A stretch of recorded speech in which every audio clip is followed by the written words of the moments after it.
Unlike Mr. Pak, I don't have the courage to try and do this in Korean, although you tried very nicely to do it in English.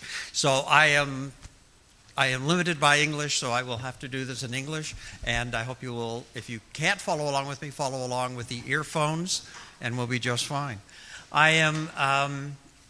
What a nice turnout. I am very proud to be here at the 8th Korean Exhibition Forum. This is my very, very first trip to Korea, and definitely not my last trip. This has just been a wonderful experience for my wife and myself, and have enjoyed the hospitality and the friendliness and the gentleness of Korea. And so from Barbara and I thank you, all of you, just for having such a wonderful country. We have a very exciting day for you today, filled with lots and lots and lots of information, all around the theme of today, which is innovation.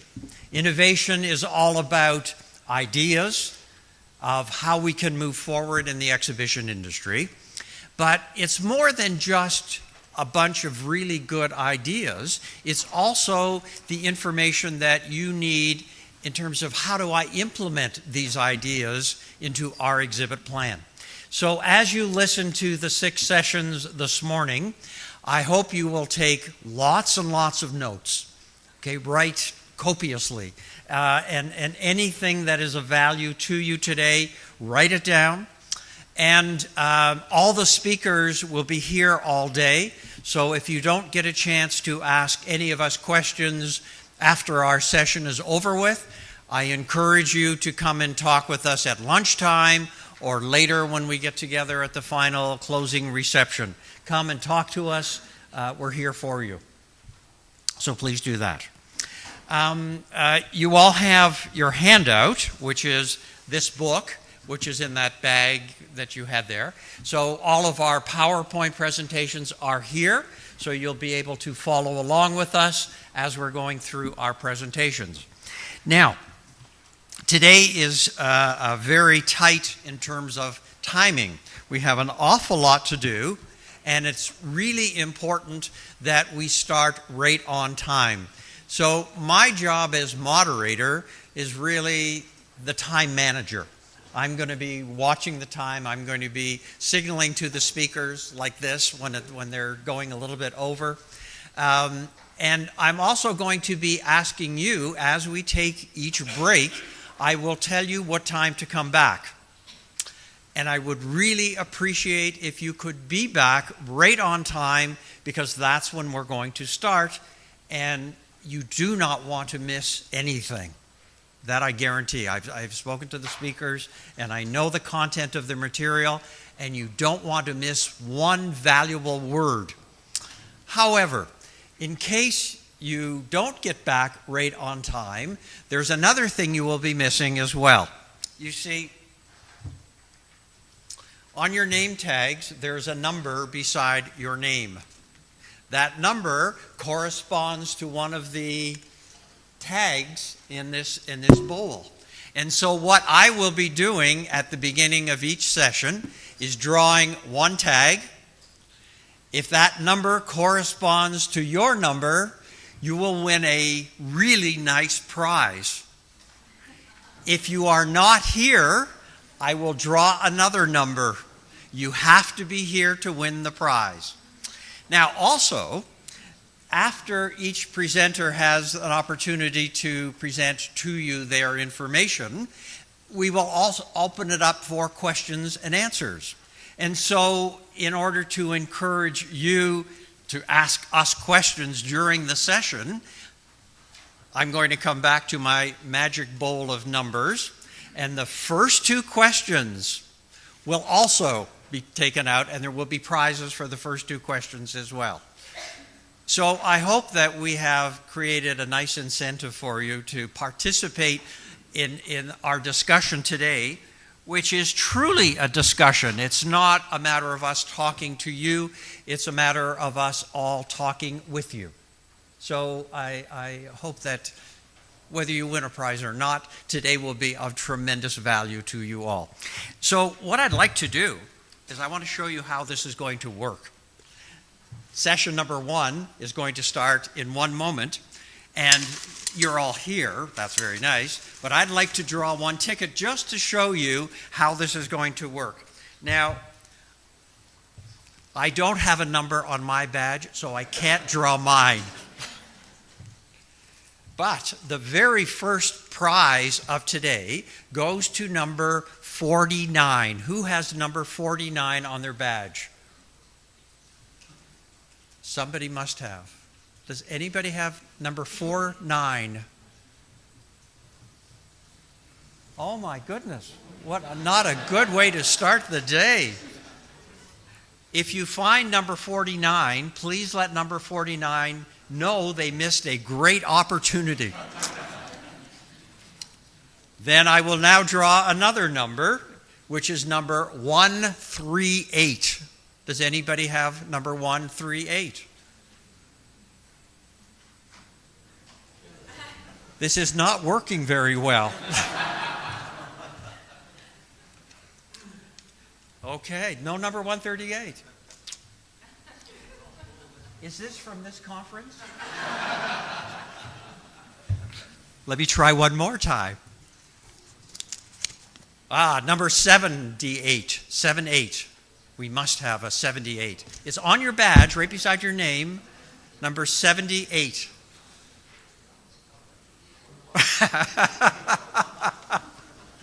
How could there be 3 and 3? No?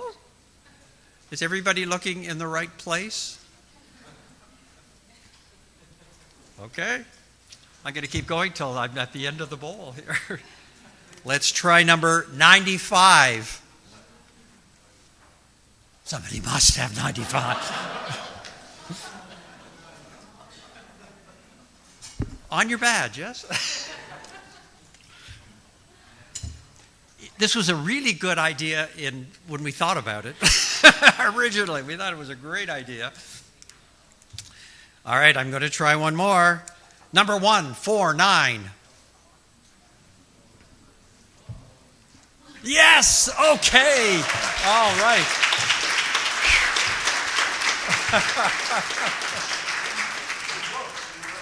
Behind you. Right behind you. Oh, thank goodness.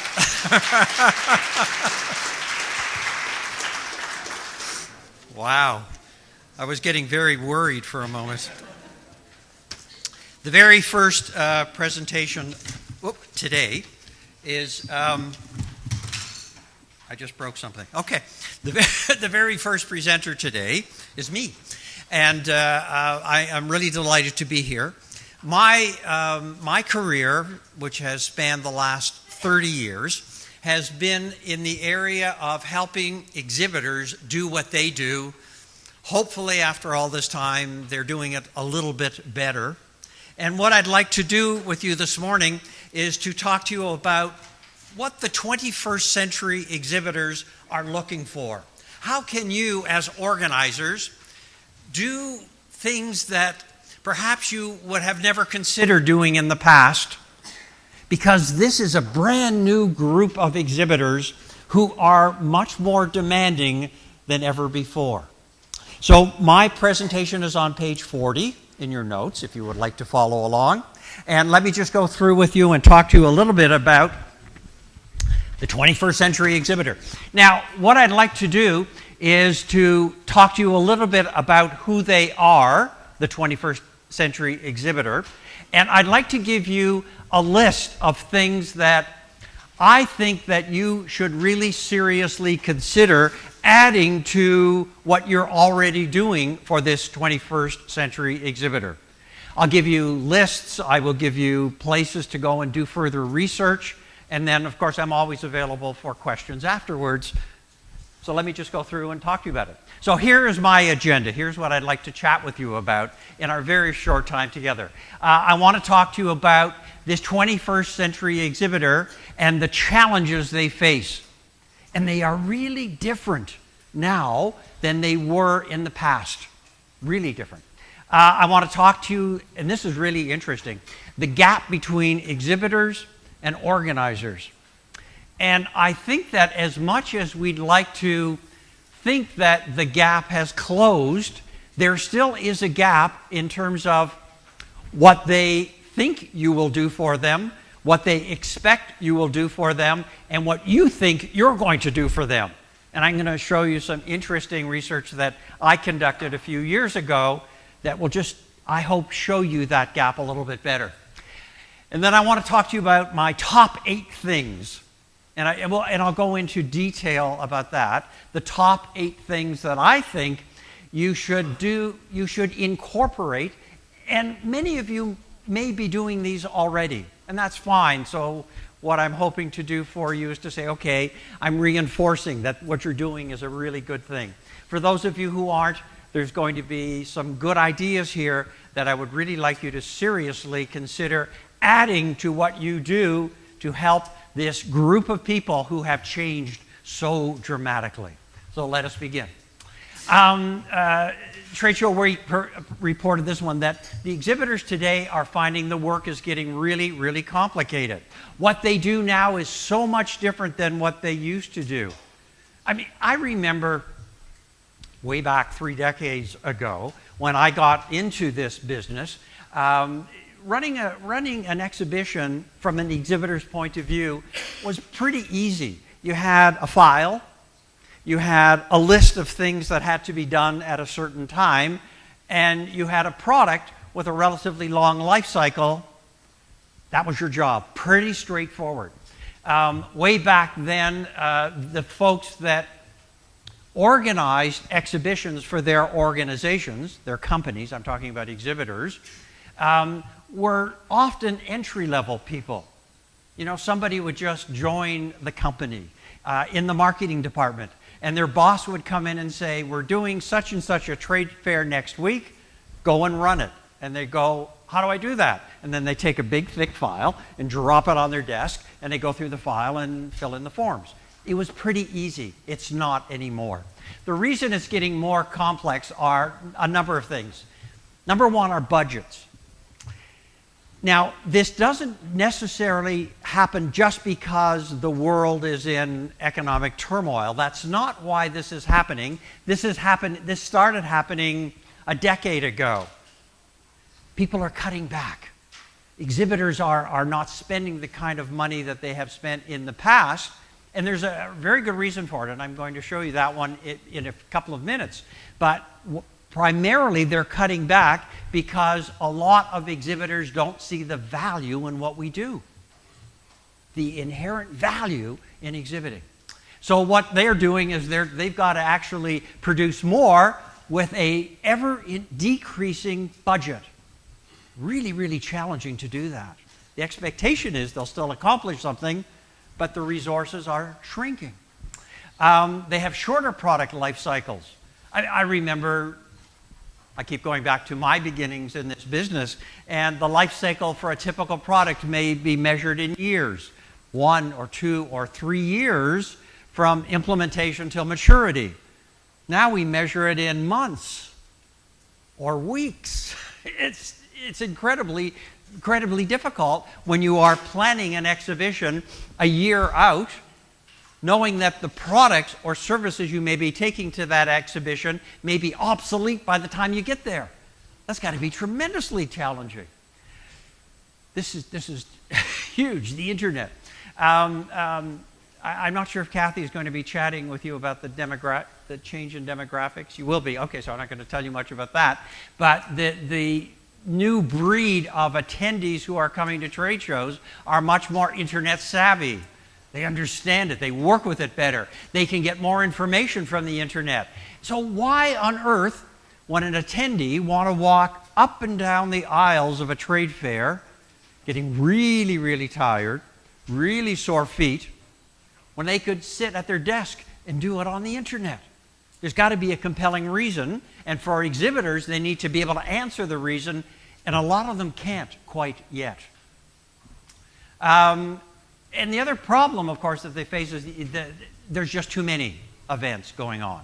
There's just too many to choose from. One of the questions I like to ask my clients is when I take a look at their exhibition schedule, I say, why did you choose to attend such and such an event? And the answer would be, we've always gone there. And I go, well, why don't you look at some of the new ones? And they go, there's just too many. And there are. There's just too many to choose from. So picking and choosing one that you haven't been going to for a long time also brings with it a risk that many people are not prepared to take. So, what I want to show you now is just some information. This is a study that I conducted a few years ago. It was for a book that I was writing, and I went out to show organizers, and I said to them, what are you looking for? What are you looking for from your exhibitors? What do you think that we could do in order to close the gap? You see, there was this huge gap. Exhibitors here, organizers here, and in the middle was a great big wall. Neither trusted the other side. Exhibitors would look at organizers as being in the real estate business, right? You're renting me space for a period of time. On the other hand, organizers would look at exhibitors as being tenants, people who are renting space in terms of time. And so this gap was there. And then a few years ago, I went to organizers and I said, okay, we need to see what we can do to close the gap. Is there some areas that we can take a look at? And these are just some of the quick findings that I found. One of the questions I asked was, do exhibitors ask for more attendee information than you provide? The answer was yes. That was a really good one. The answer was no, they don't ask for more. In a lot of cases, exhibitors take a look at the information that you provide and take it as being gospel, as opposed to sitting down with you and saying, look, I've created a profile. I know who I'm trying to attract. Your numbers may be telling me that or maybe not. And a lot of these same exhibitors may choose not to come to your fair because they haven't taken the time to sit down and talk numbers with you. Do potential exhibitors discuss their exhibiting objectives with you? That's, I thought, was a good question. And the answer here was overwhelmingly yes. Overwhelmingly yes. You know, they come to you and they talk to you about what they're trying to accomplish. That was a good thing to find out. This is a good one too. Do they come to you for exhibiting advice? And the answer here was yes as well. But now what we need to do is take that information and go one short step beyond and take a look at what kind of advice do they ask you for? Are they asking you for the right things? Are they asking you for the things that will help them do their job better? Because most exhibitors do not exhibit full-time. A lot of big organizations, yes, have dedicated people, but a lot of medium and small-size organizations that make up the bulk of your fairs don't have dedicated people. So it's kind of important, I thought, to ask, okay, they come for advice, but what is it that they really want to know about? So the advice that I was told by organizers that exhibitors ask for are things like, what other fairs are out there? That's a scary question.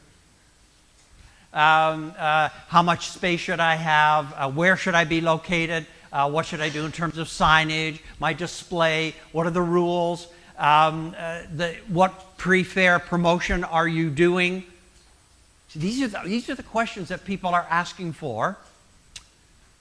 And I'm not sure that they're getting the right answers. It's interesting because all of us in this room live and breathe exhibitions. This is what we do. We do nothing else but this. For the folks who are our customers, our exhibitors, they don't live and breathe this business. So they come to us for advice, and I'm not sure they're getting what they really need in order to be able to make great decisions. So then I asked the question, what would you like exhibitors to ask you? And this is really interesting because there's a difference here, a little bit of a difference. So not only setting objectives, remember I showed you that slide before where 80% actually say this is why we're attending your fair, but are they realistic? One of the things that will frustrate your exhibitors so much is by creating objectives that are not achievable. And that not only frustrates them, but it frustrates their senior executives who have signed off on a budget for this particular exhibition.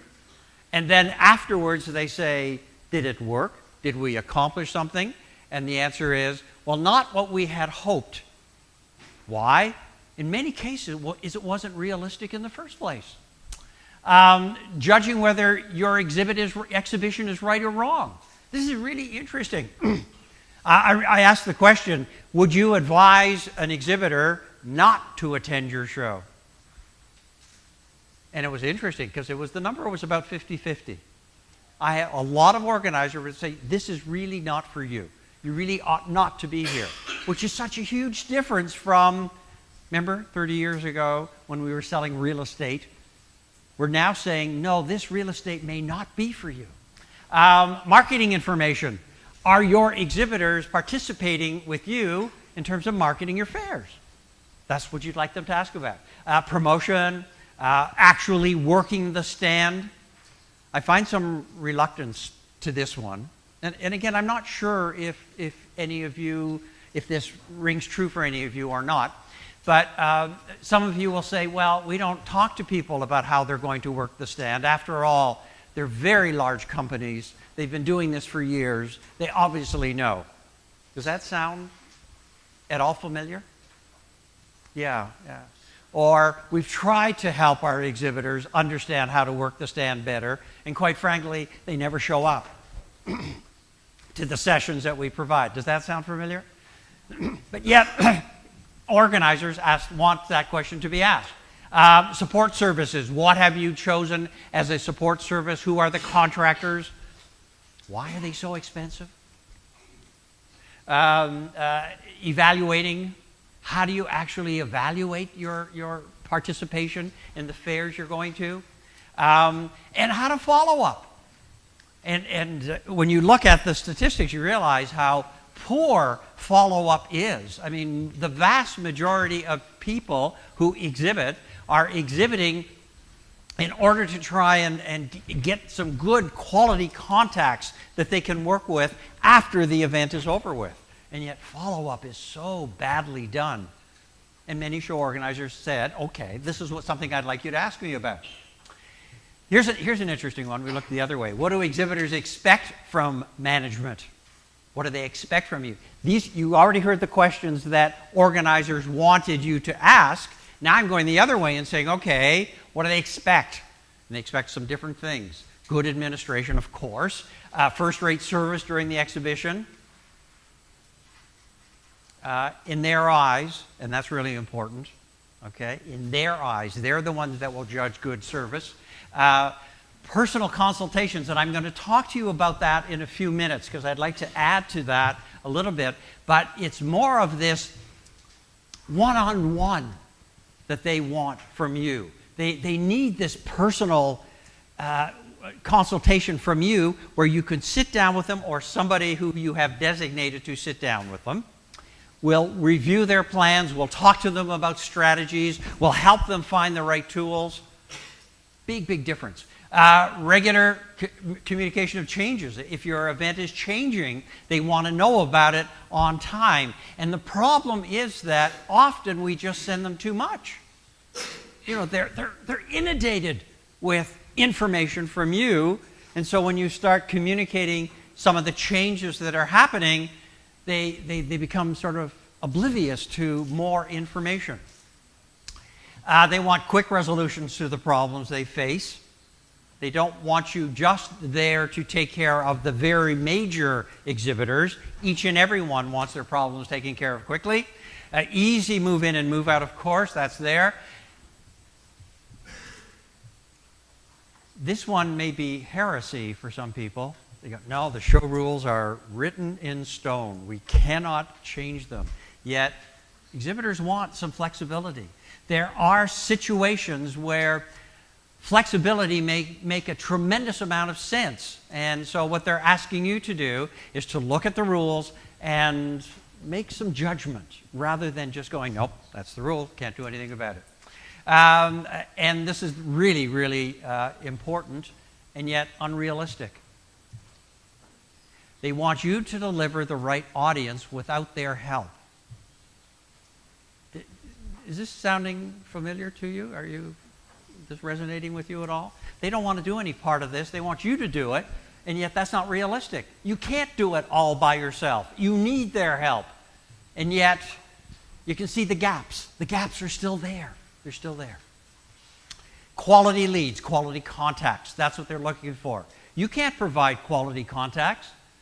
You can assist in bringing good quality audience members to their fair, but that's as far as you can go. You can't bring one person, one delegate, one attendee to their stand, and then automatically that person is a contact, a lead. That's not realistic, yet that's what they're looking for. Is that? I find this tremendously interesting because it's so interesting how there is still this gap between organizers and our customers, our exhibitors. What do you think exhibitors should expect from show management? Okay, so now you know what they do. What should they expect? They should expect a partnership. And I have heard that word over and over and over again in the last few years, and I absolutely agree with it. It is a partnership. You're providing an opportunity. They're there to participate in that opportunity. Together, we can accomplish some really good things. Separately, does not have the same impact. So we do need partnership. Access to your expertise. We'll talk more about that in a minute. Regular communications, accurate numbers, and detailed numbers. This is, remember, I'm from Canada. Okay, so in North America, it's probably more serious an issue in North America than it is in other parts of the world, particularly if any of you are UFI members and your shows are audited. But they need to have really good information to make proper decisions. Not only to decide if they should attend or if they shouldn't attend, it's more than that. Much more than that. If I should attend, what should I do? Who should I focus on? Is the profile of the people I want to meet, are they going to be there? See, so it's much, much more detailed than just should I or should I not attend. Well-secured, well-run exhibitions, of course, competent suppliers. And we'll talk more about this again, but from you, they need encouragement. They need somebody to say, hey, you know what? What you're doing is really good. And I have some advice for you on how you could be even better. It's that one-on-one that still I think there's a big gap that I think we could have. And the last one, it says a realistic return on investment. And I'll show you that one in just a minute when I talk about my 8. But ROI, return on investment, is a really serious issue. Return on investment is what justifies the budget in the first place. Then you have exhibitors who say to you, well, we're not looking for return on investment. I can't possibly even calculate return on investment. And you go, why? And they go, because we don't sell anything at your fair. That's not true. They can. And what they need to do is to know how to do it. And if you can help them do it, in my opinion, what you're building is loyalty. Loyalty amongst folks who are really looking for this information. But you will have some people who legitimately will have objectives that aren't objectives that lead to ROI. You'll have people who have objectives such as reinforcing a brand, creating awareness, creating a presence in a community. And so is that ROI? Not necessarily. So I may want to add one more to that, which is ROO, which is return on objectives. And that could be measured. If they can measure it, that's great. Absolutely great. So here are the 8 things. So I want to go through my 8 things with you. I'll give you some tips on each one and some places to go and look. So the 8 things are, number 1, they need some easy-to-use tools. And remember, I'm going to show you all 8, and we'll go through some of those tools. Number 2 is how do you actually calculate ROI? I want to show you that one. Number 3 is where do I get additional information? Remember, they needed to know those techniques on how to work the fair, how to work at the stand, how to promote, how to do all those other things. I'll show you some places for that. How do we lower our costs? Their budgets are shrinking. How do they still maintain a reasonable presence with less money? There has to be ways to do that. Revitalize show plans, which we'll talk about. A focus on higher level decision makers, because that's who they want to see. Number 7 is setting up more meetings and appointments in advance. And number 8 is increasing the effectiveness of marketing. So let me go through my 8 with you. Take some notes. And like I say, you may be doing some of this already. Fabulous. That's wonderful. This will be your encouragement to keep doing it. For those of you who aren't, here's some more ideas for you to think about. So number 1 are easy-to-use tools. Most of you, I imagine, are having your exhibitors register online now, correct? They can do all their registrations. They can do all their material ordering and that sort of thing online. Fabulous, fabulous. That's the kind of ease in which they need. And they need easy, simple instructions so that they can go through the logistics part as simply as possible and as quickly. What happens is, from my experience, is that exhibitors, the exhibit manager, that's the person who works for a company who is responsible for organizing a fair presence. Their job is split into 2 broad areas: logistics, strategic, the strategic part. And the strategic part is the part that actually says, are we getting a return on our investment? And have we developed the mechanisms that will allow us to know that we've done that? So you can take care of the logistics part really easily by allowing them to spend less time doing that. Simple forms, online registrations. And if they don't have to spend all of that time doing all of the logistics, then logically, it gives them more time to do some of the strategic stuff, which a lot of them don't do. Lead retrieval technology. There are. So when I'm working in a stand and a contact comes in and I have a chance to chat with that contact, I need to take some information from that contact in order to be able to do some follow-up later. There are gazillions of really good systems available that allow people to do it. Scanning badges, credit cards. You can do you can add one to your smartphone. I saw one of those recently. There's all kinds of technology around, and this is one area that I think it would be really helpful if you did the research to find the right ones for them, the ones that gave them the most amount of information. And I want to do the second part, which is with the least amount of problems. When I talk to exhibitors, which is where I spend my life, I can't tell you how many exhibitors are disillusioned with a lot of lead retrieval systems because they don't do what they think they should do. Their staff doesn't understand how to use it. The information comes back to them too late. So this is some of the homework I would like to suggest you could do for them up front. And there's all different kinds out there. Supplier order forms online. How about an exhibition scheduler for them? You know, and this is just an example. You can take a look at mine. But just a really, rather than a whole bunch of material, which they will probably never read. Want to hear something interesting? I did a survey where I went out and I asked exhibitors how many of them actually received all the show information from the organizer. So that's 100%. Everybody says that. The second question I said is, how many of you have actually read it from cover to cover? And the answer was less than 4%. 96% are not reading all the material you're sending to them. So what we need to do is to find some easier ways to make sure they get through all of that crucial information. You may want to take a look at that. And here's a planning timetable. Here's another one available for you. I've given you some websites to take a look at.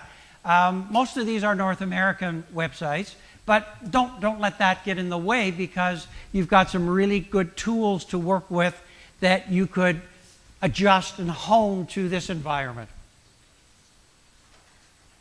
Okay so far? Good. All right. Number 2, remember ROO and ROI. Okay, so ROI is return on investment. ROO is return on objectives. So this is interesting. This was a study done. What would you, the exhibitor, personally identify as your greatest professional challenge? And the answer right here is, right there. 30% said the greatest challenge is actually calculating an ROI. They want it, they need it, and a third of them don't know how to get it.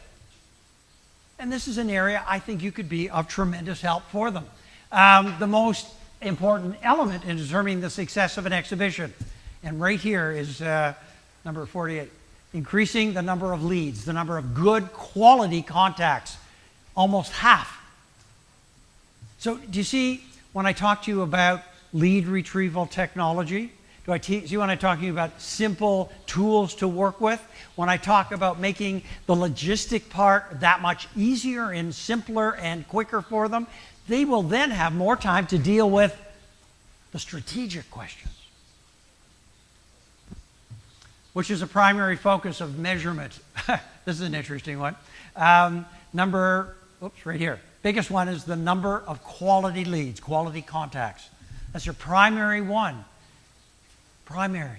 Once again, how do we know we've got a quality contact? Have they done the right homework in the first place to get it? Have you, in your exhibition, provided for them the right quality contacts for them to go and reach? Good question for you to think about. So, measurement, all right?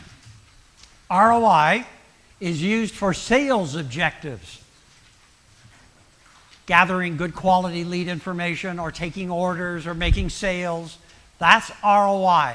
If you find your exhibitors have a sales objective, something such as ROI, then ROI is the thing that you need to help them accomplish. Show them how to do it. And if you're not sure how to do it, there are places where you can learn, and I'm going to show you one in a minute. Return on objective is used for communication objectives. Branding, awareness, presence, those kinds of things that are often considered the soft objectives. You know, the ones that are, and I mean soft in terms of difficult in many people's perception to measure, yet it doesn't have to be. It doesn't. So number 3, did I give you? Oh, I just wanted to show you this one. Sear has this really cool ROI toolkit, which is a very simplistic way of measuring return on investment. Take a look at it. There's the URL. Take a look at it and adjust it to your reality. And I think you will find a really simplistic toolkit like this will be of tremendous help for you to have. Number 3, specialized podcasts, specialized training. Training has been an issue. I mean, listen, I've been in this business for a long time. For an awful long time, everybody talks about the need for training, yet it is so hard to implement. But it doesn't have to be anymore. It just doesn't. Why you do it is to help them adjust their skills. That's the reason they need training. Most of your exhibitors, other than the few very large corporations who have dedicated exhibit managers, most of them need help adjusting their skills to not only the environment of your fair, but also the change in demographics. When I first got into this business, trade fairs were focused on my generation. My generation is the baby boom generation. So we were a huge group of people. We were the people who drove the economy for the last 25 or 30 years. And so, rightfully so, exhibitors were focused on baby boomers. Baby boomers are now getting older. We're now delegating more. We're now retiring. We're now not going to perhaps as many fairs as we used to go to. Who's going? The next group up is going. And what I see over and over and over again today when I walk fairs is exhibitors who are still focusing on boomers. They shouldn't be. This next generation is altogether different. They have different perspectives. They have different values. They have different needs. So we need to adjust to make sure that we're adjusting to the new generation of people. Training for all frontline staff. They all need it. How do you do it? You don't necessarily have to do live, although you could. You put together a session, you bring in a speaker, and you talk about specific skills they can learn. But all of this is also available on podcasts. If you've got your exhibitors coming from across the country or around the world, it's hard to bring them all into one room. There's other ways to do it. Access to people in the industry. I'll give you a really good one.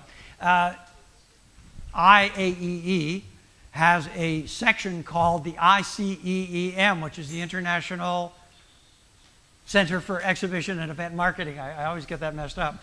And the purpose of ICEEM is to do nothing more than education, to provide to you free webinars, services, access to people, all kinds of really good information. So there's the site. Go on in, take a look, register, become part of ICEEM, and be part of the solution to training. I just want to mention this one quickly. A couple of the fairs that I have been involved with in Europe have done this, and I would like to mention to more of you to do it because it's a wonderful idea. A dedicated exhibitor coach. That means somebody in your organization, not a salesperson, because that's not what this is about, but I'm talking about a true coach, somebody who can work with each and every exhibitor. Find out what their objectives are. Are they realistic? How are you going to measure? How are you going to implement? What are your strategic decisions? How are you going to make them all? Somebody to handhold exhibitors through every single step. It's important, and it makes an incredible amount of sense. All right, number 4 is how do we lower costs? Number 1 is in terms of deadlines. And many of you are doing this now, so that if you purchase before a deadline, there is certainly a discount there for you. You may want to make that more obvious to them because they'll miss it, because 96% won't read the material. So perhaps the exhibitor coach could help do that. Perhaps exhibitors could be encouraged to create a group amongst themselves. People in their community, people in their neighborhood, people in their industry, so they could bulk purchase things from your suppliers rather than having to buy it, stand by stand by stand. Maybe there's a way to do it by group, which could then offer more discounts. This is really important, and I heard this recently at a conference I was at, where an exhibitor was saying, okay, we're working with less money, but one of the things we'd like you to do is can you provide for us your services at less money? And often organizers are reluctant to want to do that. And I'm not talking about just a lower the price, but I'm talking about it's almost a visual thing. It's if you can show exhibitors that you are running a very lean, a very efficient exhibition machine. For example, take a look at the registration area. You may have, 1,000 square meters of registration area. Well, knowing that most people are registering online now, do you need that 1,000 feet? Your exhibitors know that costs money somewhere. So when we start looking at what we do, bit by bit by bit, and asking ourselves, do we really need that? Then maybe there are other ways that we can help exhibitors lower their costs by us lowering ours. Exhibitions are becoming paperless anyway, and yet I still see paper everywhere, not only from an exhibitor's point of view, but from an organizer's point of view. How much are you doing now that doesn't have to be done in paper? And I bet you if you started looking at it, you'd find a lot of great places to reduce the amount of paper. Rather than paper, use QR codes. So if somebody, rather than giving a guide to your fair, maybe I've got one piece of paper that have all my exhibitors in a QR code. So I go by, and if I'm interested in information, I can scan that into my smartphone. Why do I need a book? I probably don't. Does that save money? Yes. And can you pass that money along to your exhibitors? I hope you do, because they need it. Customized exhibit packages. I know it drives exhibitors crazy when they think this is all I can buy, package A or package B, when I don't really need everything that's in package A or B. How much more difficult would it be for you to provide them with a customized package where they got what they needed and didn't have to pay for what they didn't? I'd like to suggest that's quite doable. In early commitment, we talked about that before. Number 5, revitalize show plans. And once again, we're talking about demographics. The people who attend are changing dramatically. And if you want some more information about that, take a look at a really good study, which Kathy was going to talk to you about later on, that SEER produced, which took a look at the change in demographics. And it's a fabulous study. And if you really want to understand your attendees better, take a look at that and understand who they are. And then, once you understand who they are, take a look at the ingredients of your fair and say, is this floor plan still applicable? Does it still make sense for people to walk up and down the aisles, those long aisles on concrete, where their feet are getting sore and their brain is turning off? No. Maybe we can do something better with a different demographic. Are the themes timely? And this comes right back to that shortened sales cycle. I mean, you may be a year out in terms of your theme, but all of a sudden, we know what happens in particularly the high-tech world. All of a sudden, something new comes up, a new look at the way things are. Are you still timely? Maybe you need to be able to adjust more quickly than being a year out. This is definitely something that attendees need more engagement. And what are you doing to help your exhibitors ensure that there is more engagement? It needs to be a lot. More interactivity. The generations that are coming to trade fairs now don't want to be sold something. They want to be part of the solution, which means engagement. And how do they get engaged? They get engaged by getting involved. Involved with as many of their senses as you can allow. So it's not just a matter of standing there and looking. It's not just a matter of listening. They all got to feel it and touch it and smell it. As many of those senses as you in your fairs and your exhibitors can appeal to, the stronger is their commitment. New features. You should be continually adding new features that are relevant to new attendees, this change in demographics. So continually look at what would be most relevant to a younger group of people. Number 6, focus on a higher level decision makers. Now, here's one thing that I really want to suggest you do with your exhibitors, which is to ask them, who is it that they want to meet? Who is it that they want to meet? Have them actually create a profile. And I have to tell you that most exhibitors do not do this. Most exhibitors don't create the profile. And I think it's really important they do. You see, once you've helped them create a profile of who they're after, then it gives you tremendous clues as to the people you should be inviting to your fairs. You need to be able to show them audited data, and we've talked about that before, and that's really important. And I want you to look for areas to improve the quality, and it's all about quality. Number 7 talks about setting up more meetings and appointments in advance. This is one of the things that they want a lot of. They want to know that, and I've seen all kinds of really good software packages, you know, the matchmaking programs and that sort of thing, where delegates and exhibitors can set up meetings ahead of time. That's matchmaking. Here's just a couple that you can take a look at. They provide matchmaking services. It's software. So ahead of time, the delegates can decide, this is who I want to see. You can actually set up dedicated time for them to do it. This is a tremendous boon to your exhibitors. I'd like to suggest, I know, some of you are going to go, we're not going to do this, but I'd like to suggest one of the things that you do for your exhibitors is give them access to the lists of people that you are sending things out to. And I know some of you are going, we wouldn't do that.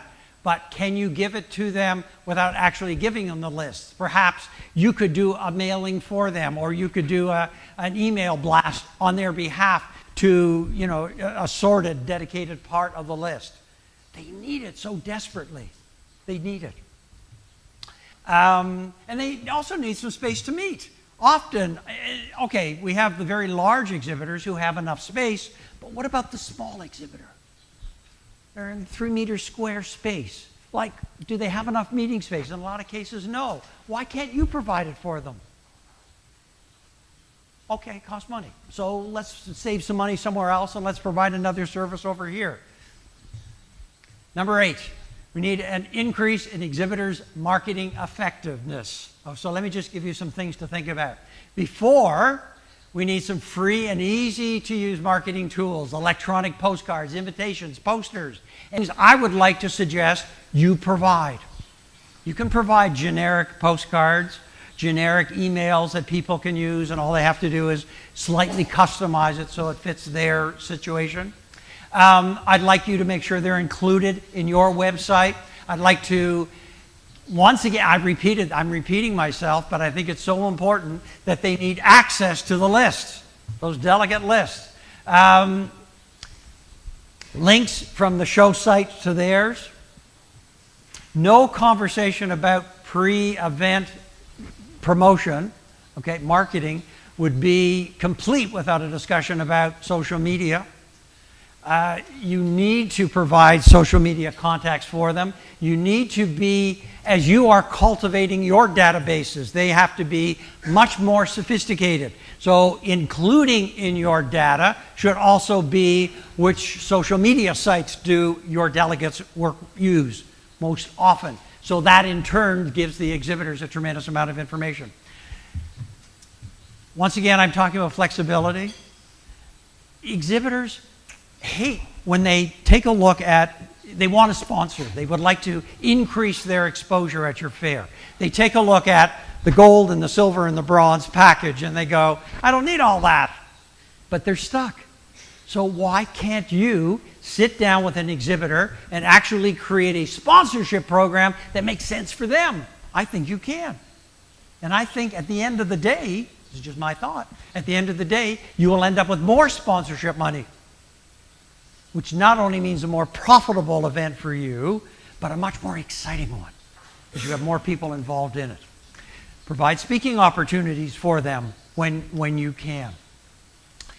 During the fair, I'm just going to rush through these quickly. Social media, again, is there. Maybe you've got a big Twitter wall where people can actually comment on what they're doing as they're walking the fair. A little scary, perhaps, because they could say, this is terrible. I mean, they could say that. But, this is the world we live in, so you can't run away from it. Access to the programs. Let them, your exhibitors, go and hear the keynotes and attend the meetings and attend all the hospitality. Inclusion in any of the show's special features. They need to be part of it. Why? Let's go right back to what I said earlier. Partnership. They are your partners in success. And afterwards, they need, once again, access to lists, like who are the delegates that actually came. They need to be included in any post-fair media coverage. They need some technology so that they will follow up on the contacts that they met at your fair. There's so much here, so much that you could take away. And if you took one idea away, you will be improving the quality of your fairs tremendously. Let me just switch hats for just a moment. How many of you are UFI members? Just a quick show of hands. Oh, a number of you. Excellent, excellent. Okay. So UFI, you all know what UFI is, but UFI has a blog. And our blog has been now running for just under 2 years. And I'm the community manager, which means I write the blog. But we have a discussion that goes on amongst folks like you all over the world. And so what I would like to offer you is to come and join our blog. It's called UFI Live. Here it's ufilive.org, or you can just join us on Twitter and then you get notifications about postings. But if you want to find out what your colleagues around the globe are doing. If you want to be part of the discussion, there's no cost to this. You don't have to be a UFI member to be part of UFI Live. But just join us and join the discussion, and you will be amazed at the opportunities that will be uncovered for you as you listen to your colleagues in Europe and in Asia and North America, wherever they happen to be. The exhibitor of today has changed dramatically. The 21st century exhibitor is different. And what we need to do as organizers is to help our exhibitors understand who they are and what can they do to satisfy this group of exhibitors. And if you can do that, you will be building the partnerships that I know you want to build between you and your exhibitors. Your fairs will be profitable. The loyalty that you have will be long-term, and we'll all be a lot happier. Thank you so much. Thank you.